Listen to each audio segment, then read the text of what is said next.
Hi అండి, ఎలా ఉన్నారు? నా ఛానల్ ఫస్ట్ టైం చూస్తున్నట్లయితే సబ్స్క్రైబ్ చేసుకొని డైలీ అప్డేట్ కోసం పక్కనున్న బెల్ ఐకాన్ని నొక్కండి. ఈరోజు మన రెసిపీ చికెన్ ఫ్రై ఎలా చేయాలో చూద్దాం. చికెన్లో ఒక స్పూన్ సాల్ట్ వేసుకొని 2-3 సార్లు శుభ్రంగా కడిగి వాటర్ ఏమి లేకుండా శుభ్రంగా వంపేసి ఒక నిమ్మకాయ కట్ చేసి ఒక నిమ్మకాయ మొత్తం పిండుకుందాం. ఒక స్పూన్ సాల్ట్ కూడా వేసుకొని మ్యారినేట్ చేసుకొని ఒక గంట వరకు పక్కన పెట్టుకుందాం. ఇప్పుడు ఒక బాండీ తీసుకొని పొయ్యి మీద పెట్టుకొని ఆయిల్ వేసుకుందాం. ఆయిల్ కొంచెం ఎక్కువగానే పడుతుందండి, ఫ్రై కదా. ఇప్పుడు ఆయిల్ వేడైన తర్వాత సన్నగా తరిగిన ఒక 2-3 ఉల్లిపాయలు, 4 పచ్చిమిర్చి కూడా వేసుకొని ఒక 2 నిమిషాల పాటు వేయించిన తర్వాత అల్లం వెల్లుల్లి పేస్ట్ 1 స్పూనున్నర వేసుకుందాం.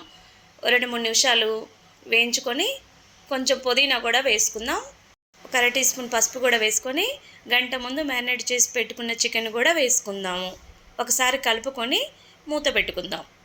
స్టవ్ మీడియం ఫ్లేమ్లో పెట్టుకొని మధ్య మధ్యలో కలుపుతూ ఒక 10 నిమిషాల తర్వాత 1 స్పూను సాల్ట్ కూడా వేసుకుందాము.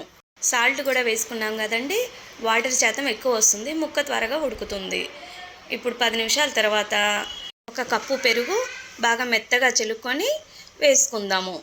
వేసుకొని ఒకసారి కలిపి మూత పెట్టుకుందాం. మరొక 10 నిమిషాల పాటు ఉడుకుతూ ఉంటుంది. ముక్క ఉడకలేదు అని అనుకుంటే ఇంకొక చిన్న గ్లాస్ వాటర్ యాడ్ చేసుకోండి. ఇప్పుడు మనం చికెన్ ఫ్రైలోకి మసాలా ప్రిపేర్ చేసుకుందాం. 2 స్పూన్లు ధనియాలు, 1 యాలక్కాయ, ఒక 5-6 లవంగాయలు, దాల్చిన చెక్క ముక్కలు ఒక 2 వేసుకొని ఒక 7-8 మిరియాలు కూడా వేసుకుందాం. లో ఫ్లేమ్లో ద్వారగా వేయించుకొని పక్కకు పెట్టుకుందాం.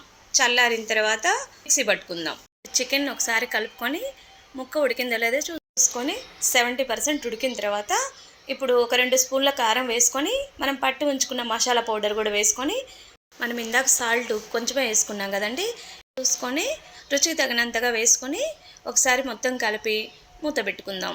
మరొక 7-8 నిమిషాల పాటు మసాలా అంతా ముక్కకు పట్టేలాగా కలుపుతూ స్టవ్ మీడియం ఫ్లేమ్లోనే ఉంచి ఒక 5 నిమిషాల తర్వాత స్టవ్ ఆఫ్ చేసుకుందాం. చికెన్ ఫ్రై ఈ విధంగా చేసుకున్నారంటే అస్సలు వదిలిపెట్టకుండా తినేస్తారు.